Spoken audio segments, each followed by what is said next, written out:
Baik, Assalamualaikum warahmatullahi wabarakatuh. Eh, Kami kelompok 4 pada minggu ke-9 ini akan menjelaskan tentang flow measurement. Next. Nah, untuk kelompok kami ada Muhammad Fauzan Arfandi Azan, Muhammad Adil Samara, Muhammad Afan Satriatama, Muhammad Dafa Livianto, dan Muhammad Tafal Zaki dengan NIM yang tertera. Selanjutnya adalah poin 7.1 introduction yang akan dijelaskan oleh teman saya. Oke, baik, terima kasih. Nah, jadi untuk subbab pertama itu ada pengenalan dulu ya. Jadi tadi kan materinya itu flow measurement. Nah, flow measurement itu sebutnya itu pengukuran fluida. Jadi pengukuran aliran fluida ini sangat penting ya dalam aplikasi dari pengukuran tekanan darah pada bakteri manusia hingga pengukuran aliran cairan oksigen pada sebuah roket. Nah, jadi itu ada dalam kasus yang itu membutuhkan kasus yang butuh keakuratan tinggi dari hal-hal tersebut. Nah, yang itu akurat pengukuran itu disebut juga pengukuran aliran. Alat pengukur laju arus itu sering membutuhkan akurasi tekanan dan pengukuran temperatur untuk menentukan output yang dihasilkan oleh alat tersebut. Nah, laju aliran itu biasanya disajikan dengan satuan volume dan unit massa bergantung dari ukurannya. Ini ada pun beberapa satuan yang biasa digunakan sebagai berikut seperti 1 GPM atau 1 gallon per minute, 1 standard cubic foot per minute of air, atau 0,07 pound mass per minute atau 0,5 gram per second, ada 1 liter, ada 1 cubic foot per minute. Oke, lalu berikutnya itu ada positive displacement method. Nah, jadi laju aliran dari sebuah cairan non volatil seperti air itu dapat diukur melalui teknik ukur massa secara langsung. Waktu yang dibutuhkan untuk menyimpan kuantitas dari cairan pada sebuah tangki diukur dan pengukuran akurat itu dapat dilakukan dari berat cairan yang telah tersimpan. Nah, laju aliran itu dapat didapatkan dengan mudah. Positive displacement flowmeter itu biasanya digunakan untuk aplikasi yang dimana memerlukan akurasi tinggi pada kondisi yang steady flow. Alat positive displacement yang biasa digunakan dalam sehari-hari itu adalah meteran air rumahan seperti gambar 7.1. Nah, ini adalah beberapa contoh dari pengukuran fluida yang menggunakan metode positive displacement. Ada yang rotating dismeter, ini yang biasa digunakan sebagai meteran rumahan. Jadi aliran masuk lewat inlet, lalu dia akan masuk ke disorbitation itu. Nanti yang menggerakkan itu akan berotasi sehingga akan diterima oleh eccentric itu yang di atasnya. Lalu akan terbaca oleh drive shaft to read out mechanism. Yang akan terbaca berapa tekanan airnya. Lalu airnya akan keluar lagi melalui outlet. Lalu ada juga ini ada skematik dari rotary vane flow meter. Jadi dia pada intinya alirannya akan masuk, nanti aliran itu akan merotasikan eccentric drum yang ada di tengah. Nah, yang eccentric drum itu memiliki spring load vane atau vane yang berkekuatan pegas. Nanti dari itu akan terbaca oleh alat ukur. Aliran atau tekanannya akan terukur, lalu airnya akan keluar lagi. Lalu ada yang figure 7.3 yaitu Lobet impeller flow meter. Jadi dia itu menggunakan sistem impeller. Jadi nanti airnya masuk ke inlet di atas.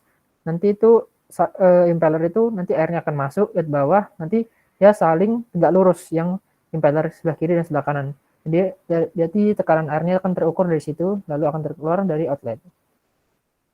Lalu selanjutnya ada metode flow obstruction.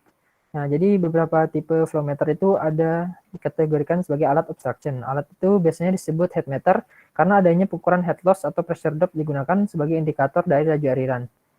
Nah, kita anggap ini tuh alirannya itu satu dimensional seperti yang gambar 7,4 sebelumnya. Nanti itu mempunyai rumus kontinuitas relasi M massa M titik M dot sama dengan rho 1 A1 kali U1 atau sama dengan ini rho 2 A2 kali U2 yang dimana U itu sebagai kecepatan, yang dimana U itu sebagai kecepatan. Jika alirannya itu adiabatik dan tidak bergesekan atau tidak mempunyai gaya gesek, maka cairan fluida itu incompressible. Lalu rumusnya akan berubah menjadi berikut. Nah, lalu lanjutan rumusnya ada ini. Jika row 1 sama dengan row 2, jadi didapatkan rules berikut lanjutan. Lalu hasil akhir untuk volumetric flow rate atau Q itu sama dengan A2 kali U2 yang dijabarkan menjadi seperti berikut. Nah, di mana ada keterangan Q sama dengan feet kuadrat per second, A feet kuadrat, rho LBM feet pangkat 3, P sama dengan LBF feet pangkat 2, dan seterusnya. Lalu seperti yang gambar 7,4 yang ini, itu kita bisa lihat, kita bisa kalkulasikan aliran yang dimana di awalnya itu ada U1, dia memiliki value P1, T1, row 1, A1, dan selanjutnya di P2, T2, row 2, A2. Nanti itu kita bisa menentukan volumetric flow atau kecepatan rate dari volumenya. Ini untuk mencari nilai C-nya, Q actual, Q ideal. Q dari tadi sebelumnya itu ada volumetric flow rate. P bisa dicari dari rho R kali T, dan R bisa dikali universal gas constant dibagi M. Lalu ada lanjutan rumusnya. Nanti pada akhirnya akan menjadi seperti ini untuk mencari mass flow rate-nya. M sama dengan A2 akar 2GC kali rho 2 per R T1 dikali P1 min P2. Ini ada skemanya untuk venturimeter, flow nozzle, dan orifice. Nah, ini untuk satuannya M, K, dan beta. Ini ada rumusnya untuk expansion factor Y. Ini untuk tadi yang Y1 dengan rumus berikut, Y2 menggunakan rumus berikut. Nah, tadi untuk mencari C-nya itu kita menggunakan Q aktual. Q aktual itu menggunakan rumus sebagai berikut. Apabila dia untuk venturimeter dan incompressible flow, dan yang satunya di bawahnya ada untuk nozzle dan orifices. Aliran incompressible juga. Ini untuk mass flow aktual dengan rumus berikut untuk venturimeter dan nozzle. Nah, dikarenakan gesekan fluida dan turbulensi yang dihasilkan dari sisipan obstruction meter pada saluran arus, ya menghasilkan pengurangan tekanan yang permanen yang dimana harus diatasi oleh sistem arus sendiri. Ini ada tabelnya dari sigma delta P loss dibagi P1 rho 1 kurang rho 2. Ada beta, square H orifice, flow nozzle, dan venturi. Oke, berikutnya akan dijelaskan oleh teman saya.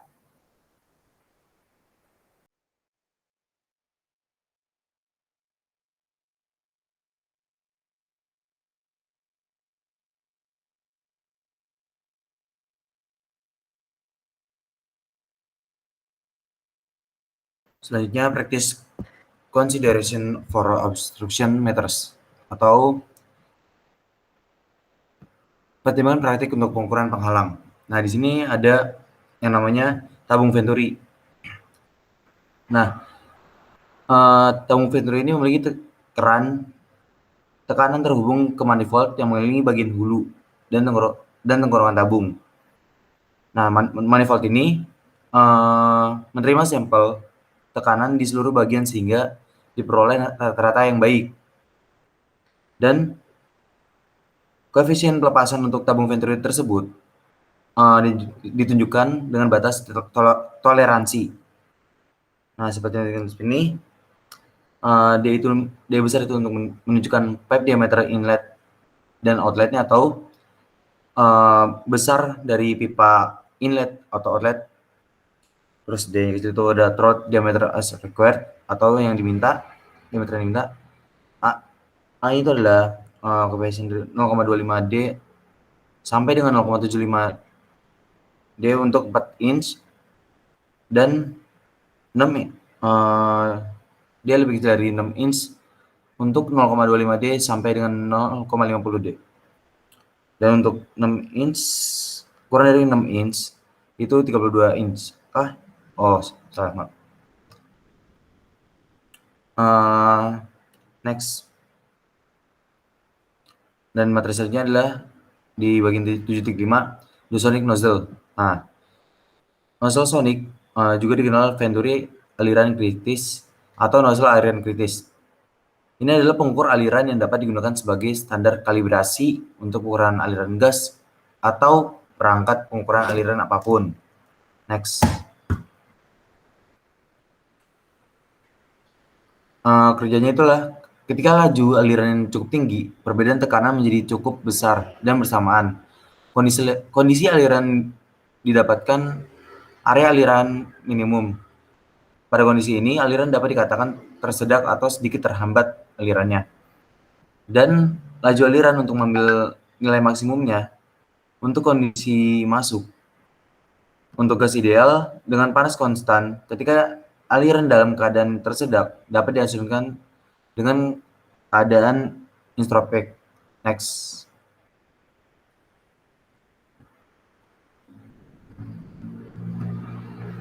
Nah, next tadi. Bentar. Oh, sebelumnya. Maaf. Nah, untuk rasionya itu bisa didapatkan dari rumus berikut. P2 per P1 itu untuk kritikalnya sama dengan 2 per Y alpha plus 1. Nah, bisa dilihat ini rumus-rumusnya. Next. Baik, yang berikutnya yaitu ada 7.6 flow measurement by drag effects. Yang pertama akan dibahas rotameter. Rotameter sendiri yaitu alat pengukur aliran yang sangat umum digunakan. Bisa dilihat pada gambar 7.16 berikut ini. Saluran masuk ke bagian bawah tabung vertikal yang meruncing dan menyebabkan bob bergerak ke atas. Bob ini akan naik ke suatu titik di dalam tabung sedemikian rupa sehingga gaya hambat hanya seimbang dengan gaya berat dan gaya apung. Posisi bob di dalam tabung ini kemudian diambil sebagai indikasi laju aliran. Next. Nah, keseimbangan gaya pada bob memberikan persamaan 7.25 seperti berikut ini, di mana densitas F dan densitas B atau rho F dan rho B adalah massa jenis fluida dan bob. Dan V adalah volume total bob, G adalah percepatan gravitasi. Untuk FD ini adalah gaya hambat yang diberikan dengan persamaan 7.26 seperti berikut ini. Next. Nah, sedangkan CD sendiri adalah koefisien gaya hambat. AB sendiri adalah luas bagian depan balok, dan UM adalah kecepatan aliran rata-rata dalam ruang lingkar antara balok dan tabung. Kemudian dari kedua persamaan sebelumnya 2.7.25 dan 7.26 digabungkan menjadi persamaan 7.27 untuk mencari kecepatan aliran rata-rata dalam ruang lingkar, atau Q sama dengan A dikalikan UM atau luas bagian depan balok tadi dikalikan dengan kecepatan aliran rata-rata. Next. Nah, yang digunakan pada persamaan 7.28 tadi adalah luas dari lingkaran dan dapat dicari dengan persamaan 7.29. D sendiri yaitu diameter tabung pada saluran masuk, dan D kecil adalah diameter bob maksimum. Y adalah jarak vertikal dari pintu masuk, dan A adalah konstanta yang menunjukkan lancip tabung. Koefisien drag ini tergantung pada bilangan Reynolds dan karenanya pada viskositas fluida. Namun bob khusus dapat digunakan yang memiliki koefisien drag yang pada dasarnya konstan. Nah, karena koefisiennya konstan ini, maka pembacaan meter tidak tergantung pada viskositas. Next. Dapat dicatat bahwa hubungan luas kuadrat yang diberikan oleh persamaan 7.29 tadi menjadi hampir linear untuk dimensi sebenarnya. Dengan asumsi hubungan linear seperti itu, persamaan untuk aliran massa atau flow rate, flow measurement menjadi persamaan 7.30. Untuk aliran gas yaitu rho F sama dengan P per RT, dan untuk mencari aliran massa di mana massa jenis bob lebih besar daripada massa jenis fluida menggunakan persamaan 7.30A yaitu RT per P pangkat setengah. Next. Yang berikutnya itu ada turbine meters atau alat pengukur aliran yang populer ditunjukkan pada gambar di samping ini. Nah, prinsip kerjanya itu saat fluida bergerak melalui meter, hal itu menyebabkan putaran pada roda turbin kecil. Di badan roda turbin ini magnet permanen tertutup sehingga ikut berputar dengan roda. Sebuah pickup reluktansi atau reluctance pickup terpasang ke bagian atas meter untuk mendeteksi puls atau denyut untuk setiap putaran roda turbin. Next. Karena aliran volumetrik sebanding dengan jumlah putaran roda, output denyut total tadi dapat diambil sebagai indikasi aliran total. Laju denyut sebanding dengan laju aliran. Koefisien aliran K untuk meter turbin didefinisikan sebagai Q sama dengan F per K, di mana F adalah frekuensi pulsa atau denyut, koefisien aliran tergantung pada laju aliran, dan viskositas kinematik dari fluida V. Next.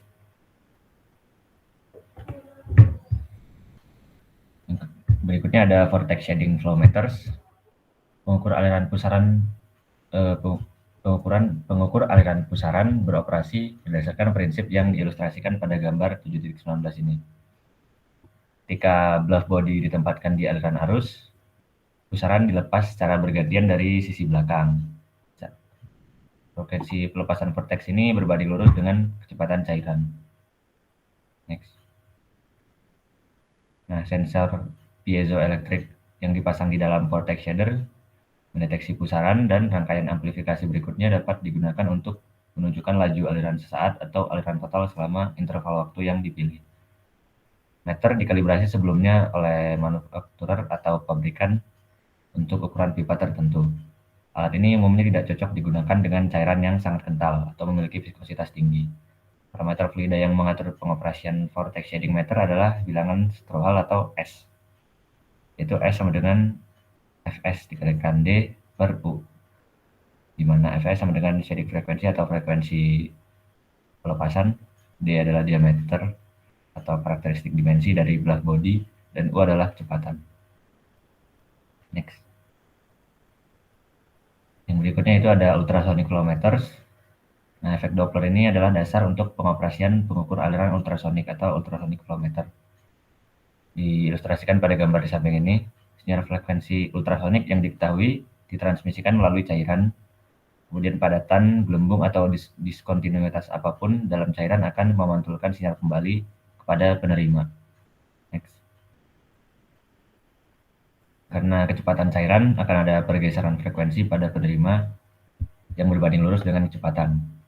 Untuk akurasinya itu sekitar kurang lebih 5% dari skala penuh dan dapat dicapai pada perangkat pada rentang aliran sekitar 10 hingga 1. Bagian besar perangkat ini mengharuskan cairan mengandung setidaknya 25 parts per million atau ppm partikel atau gelembung yang memiliki diameter 30 mikrometer atau lebih. Pengukur aliran ultrasonik berbasis mikroprosesor ini telah dikembangkan menggunakan sinyal Doppler yang dipantulkan dari pusaran turbulen dalam aliran.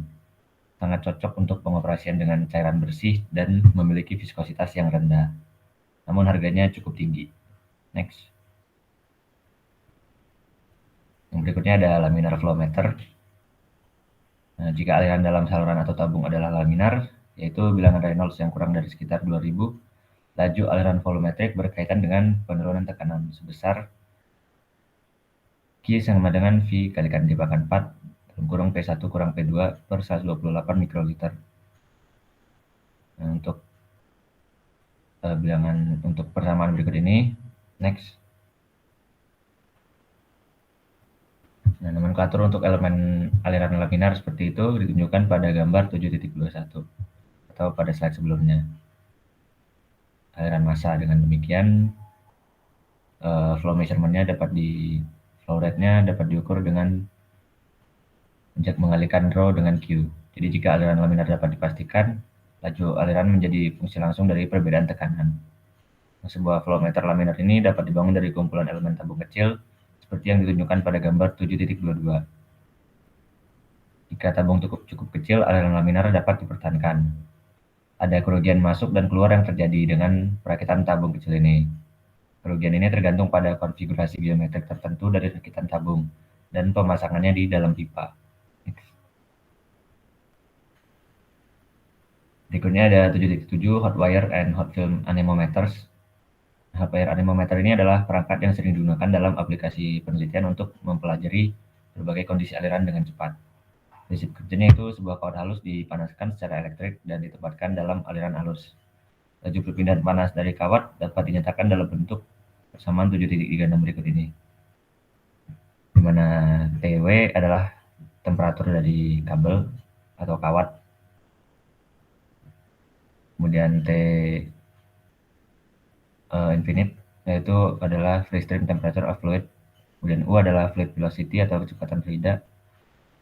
A dan B adalah konstan yang diperoleh dari kalibrasi perangkat. Next. Laju perpindahan panas juga harus diberikan dengan persamaan berikut ini, di mana I adalah arus elektrik, R0 adalah resistensi kabel terhadap suhu 0, dan alfa adalah koefisien resistansi dari temperatur. Nah, untuk tujuan pengukuran, kawat panas dihubungkan ke sirkuit jembatan seperti yang ditunjukkan pada gambar 7.23. Kemudian arus ditentukan dengan mengukur penurunan tegangan pada resistansi standar RS, dan resistansi kawat ditentukan dari rangkaian jembatan. Kemudian untuk pengukuran kondisi stabil, kondisi 0 dapat digunakan, sedangkan keluaran osiloskop dapat digunakan untuk pengukuran transient. Next.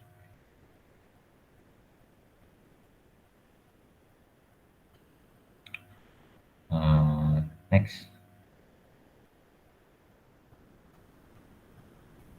Nah, kemudian respon kawat ini tergantung pada sudut yang dibuat oleh kecepatan aliran dengan sumbu kawat. Rasio panjang terhadap diameter kawat atau L per D juga memiliki pengaruh yang signifikan terhadap pengukuran. Next. Nah, berikut ini cara kerja dari hot wire anemometer, yaitu pada gambar 7.24 ini menunjukkan probe berpendingin air yang dapat digunakan dalam aplikasi suhu tinggi. Nomenklaturnya adalah yaitu pada gambar A ini kawat panas tungsten dengan lapisan permukaan platinum dengan panjang 1,2 mm dan diameter 4 mikrometer. Kemudian B ada sensor film panas silinder dengan film platinum pada batang kaca yang memiliki panjang 1 mm dan sampai 50 mikrometer.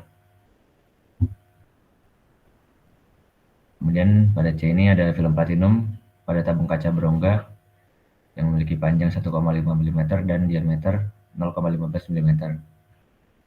Kemudian dia ada sensor berlapis emas pendukung, dan ini ada inti isolasi keramik. Next.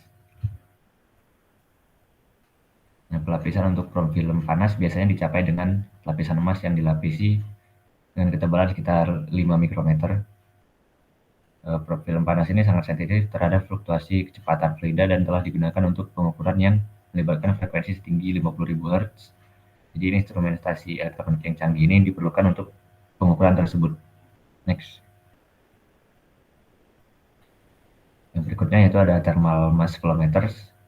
Pengukuran langsung aliran massa gas dapat dilakukan dengan menggunakan prinsip yang diilustrasikan pada gambar di samping ini. Sebuah tabung dipresisi dibangun dengan detektor suhu resistansi eksternal hulu dan hilir. Di antara sensor adalah pemanas listrik. Perbedaan suhu T1 dan T2 berbanding lurus dengan aliran massa gas dan dapat dideteksi dengan rangkaian jembatan yang sesuai. Perangkat ini dibatasi untuk digunakan dengan gas yang sangat bersih. Kalibrasi biasanya dilakukan dengan nitrogen dan faktor yang diterapkan untuk digunakan dengan gas lain. Next. Kedua sensor terhubung ke jembatan Wheatstone dan tegangan atau arus keluaran diperlukan untuk mempertahankan perbedaan suhu sekitar 60 derajat Fahrenheit. Output ini adalah fungsi non-linear dari Bohr, tetapi sirkuit khusus dapat digunakan untuk menghasilkan output linear untuk tujuan pembacaan. Kita harus mencatat tentu saja bahwa meteran tipe perendaman mengukur kecepatan massa pada titik perendaman. Untuk sistem aliran dengan kecepatan yang bervariasi, beberapa pengukuran mungkin diperlukan untuk mendapatkan aliran massa terintegrasi melintasi saluran. Next. Berikutnya adalah turbulence measurements. Dalam aliran fluida turbulen, baik dalam saluran atau dalam lapisan batas, komponen kecepatan fluida menunjukkan karakter osilasi yang acak, tergantung pada kecepatan fluida rata-rata, densitas fluida, viskositas, dan variabel lainnya. Komponen kecepatan sesaat dinyatakan sebagai berikut ini. Itu ada X komponen, Y komponen, dan Z komponen. Next. Di mana besaran batang adalah komponen kecepatan rata-rata terintegrasi dan besaran prima mewakili fluktuasi dari kecepatan rata-rata gambar 7.26. Kecepatan rata-rata. Kemudian gambar 7.26 ini mengilustrasikan plot fluktuasi turbulen yang khas. Salah satu ukuran intensitas turbulensi adalah akar rata-rata kuadrat dari fluktuasi. Untuk komponen X ini digunakan persamaan 7.38, di mana T adalah beberapa periode waktu yang besar dibandingkan dengan skala turbulensi. Fluktuasi turbulensi terjadi pada rentang yang sangat luas. Beberapa nilai tipikal dapat dibaca pada di bawah ini. Next.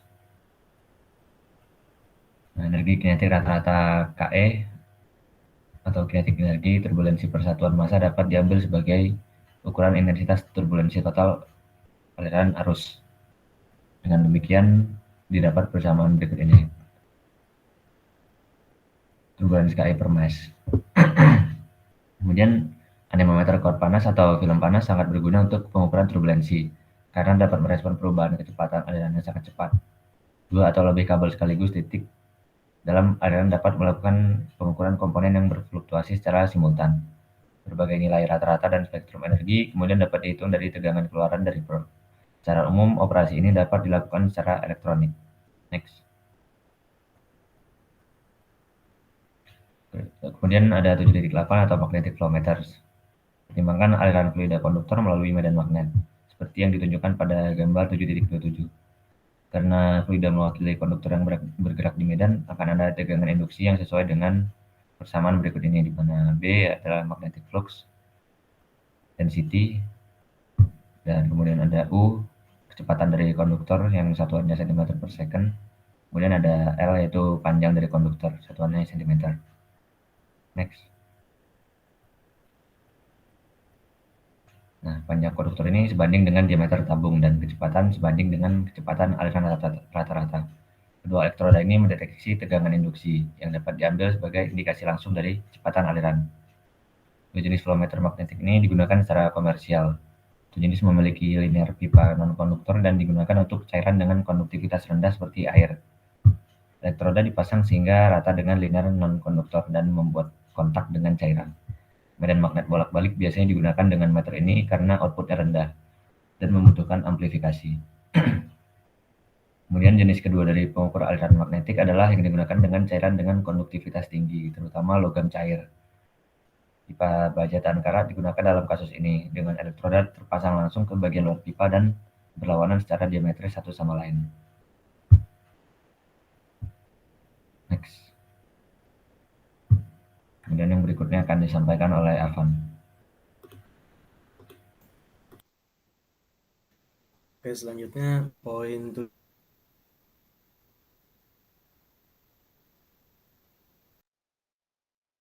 titik yang belum menghasilkan analisis teknik yang tepat. Karena itu, masalah pengukuran sekarang tidak selalu sederhana dan tepat karena kurangnya hubungan analitis yang digunakan untuk perhitungan dan reduksi data eksperimen.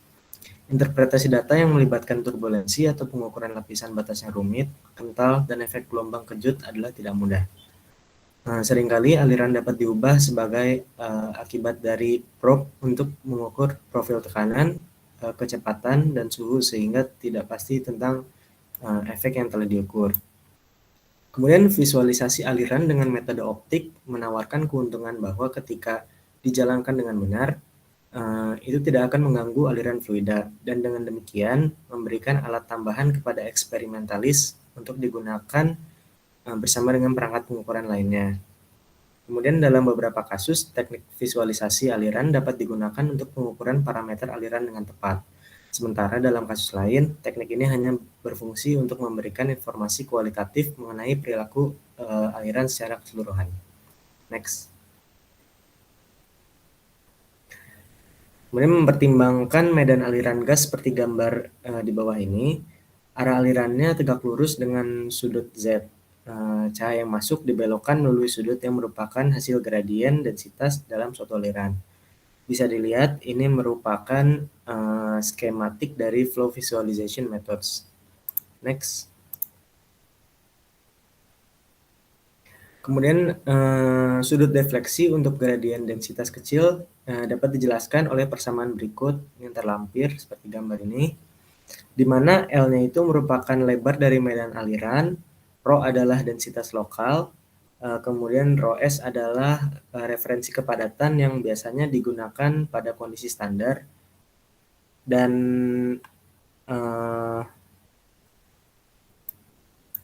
benar. Dan N adalah indeks bias yang dituliskan sebagai berikut ini. N-nya itu bisa dicari dengan menggunakan rumus yang tertera. Next.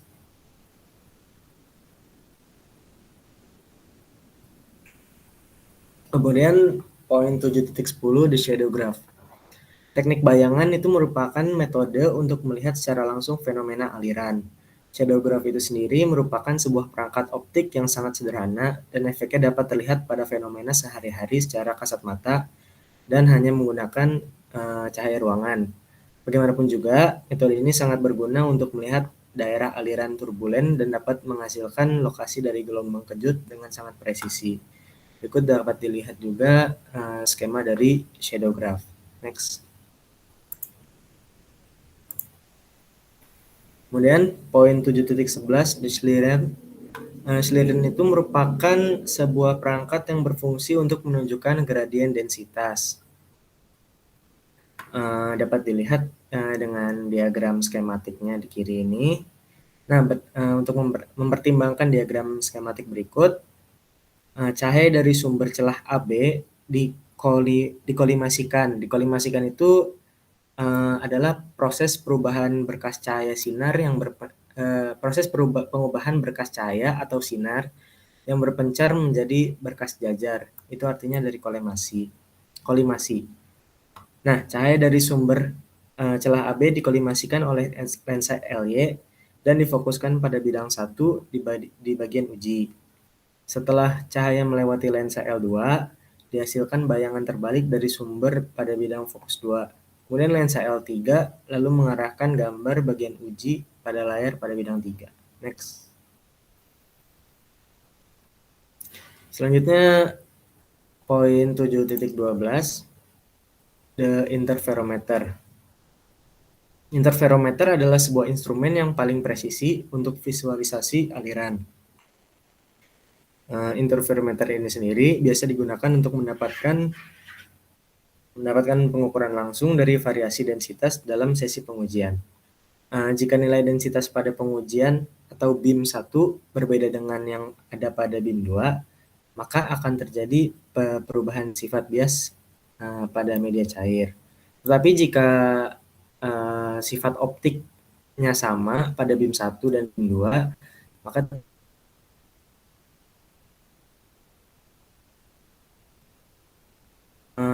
ini skemanya. Interferometer itu memberikan indikasi kuantitatif perubahan densitas secara langsung pada sesi pengujian, tetapi perubahan tersebut direpresentasikan sebagai nilai yang terintegrasi dengan keseluruhan ketebalan dari medan aliran itu sendiri. Next. Nah, perubahan jalur optik di bagian yang dihasilkan dari perubahan indeks bias adalah delta L sama dengan L dikalikan dengan N dikurangin dengan NO. Di mana L itu merupakan ketebalan medan aliran pada pengujian. Nah, persamaan di atas dapat dihubungkan dengan perubahan densitas untuk gas dengan persamaan berikut. Kemudian dari persamaan yang kedua, nilai perubahan atau fringe atau dilogokan dengan N didapatkan berdasarkan persamaan yang di bawah ini.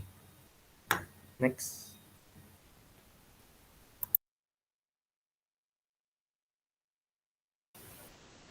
Oke, selanjutnya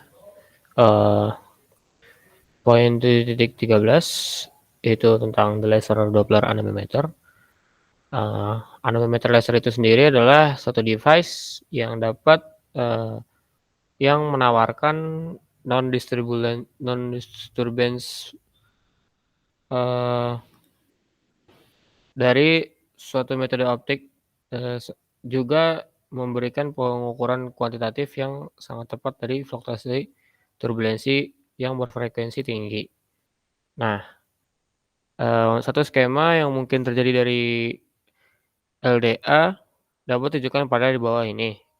Sinar laser difokuskan pada elemen volume kecil dalam aliran melalui lensa L1. Agar perangkat anemometer berfungsi, aliran harus mengandung beberapa jenis partikel kecil untuk menyebarkan cahaya, tapi konsentrasi partikel yang dibutuhkan sangat kecil.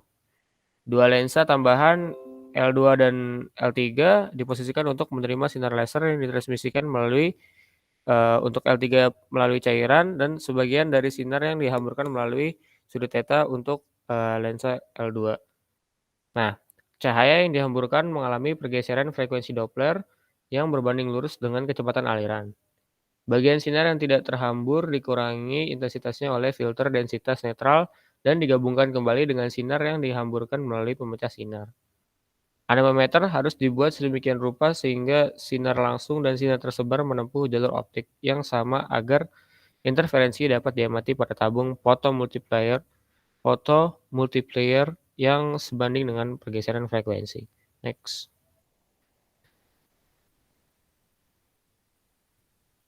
Nah, skema alternatif untuk menyelesaikan proses hamburan dan pengukuran ini ditunjukkan pada gambar B dan C. Nah, di B ini sinar laser terbelah di luar bagian uji dan kedua sinar dapat difokuskan pada titik yang tepat untuk dipelajari di bidang aliran. Apertur bertindak sebagai perisai untuk cahaya tersebar yang tidak koheren dan cahaya latar belakang. Next. Nah, untuk sistem yang C ini pada gambar ini adalah modifikasi lebih lanjut dari sistem dan memungkinkan penyesuaian panjang jalur dengan mudah. Untuk LDA ini jelas bahwa LDA mengukur kecepatan partikel hamburan. Nah, jika mereka ukurannya cukup kecil, maka nantinya akan berpengaruh pada kecepatan slip, di mana kecepatan slip antara partikel dan fluida juga akan kecil. Dan juga indikasi yang memadai dari kecepatan fluida yang akan diperoleh. Next. Selanjutnya kita masuk ke poin 7.14 yaitu tentang metode asap atau smoke methods. Nah, metode ini adalah metode visualisasi aliran yang sederhana, itu menggunakan injeksi jejak asap dalam aliran gas untuk mengikuti arus. Nah, pada gambar ini menunjukkan contoh sistem aliran di mana visualisasi asap digunakan untuk memverifikasi perhitungan analitis. Metode ini terutama berguna secara kualitatif karena pengukuran langsung sulit diperoleh, kecuali untuk fenomena khusus tertentu. Dalam hal ini, asap digunakan untuk melihat pola aliran sekunder yang rumit dalam saluran di mana aliran paksa digabungkan dengan gelombang suara berdiri. Agar filamen asap dapat menggambarkan arus aliran, perlu bahwa rangkaian asap individu memiliki massa yang cukup kecil sehingga mereka terbawa bebas pada kecepatan aliran. Asap disaring dari pembakaran kayu busuk atau cerutu. Umumnya cocok untuk studi asap, seperti asap dari titanium tetraklorida kimia ketika bereaksi dengan uap air di udara untuk membentuk asam klorida dan titanium oksida. Zat yang terakhir ini bagaimanapun bersifat korosif terhadap banyak bahan yang digunakan untuk konstruksi wadah. Next. Nah, yang terakhir adalah poin 7.15 pressure probes. Nah, sebagian besar aplikasi dinamis fluida melibatkan pengukuran laju aliran total dengan satu atau lebih metode yang dibahas dalam bagian sebelumnya. Pengukuran ini mengabaikan perubahan kecepatan dan tekanan lokal dalam saluran aliran dan memungkinkan indikasi hanya aliran total melalui penampang tertentu. Dalam aplikasi yang melibatkan situasi aliran eksternal, seperti pengujian pesawat terbang atau terowongan angin, diperlukan jenis pengukuran yang sama sekali berbeda. Dalam hal ini, probe harus dimasukkan ke dalam aliran untuk mengukur tekanan statis dan stagnasi lokal. Dari pengukuran ini, kecepatan aliran lokal dapat dihitung. Beberapa probe tersedia untuk pengukuran tersebut, dan ringkasan perilaku karakteristik diberikan dalam referensi. Next.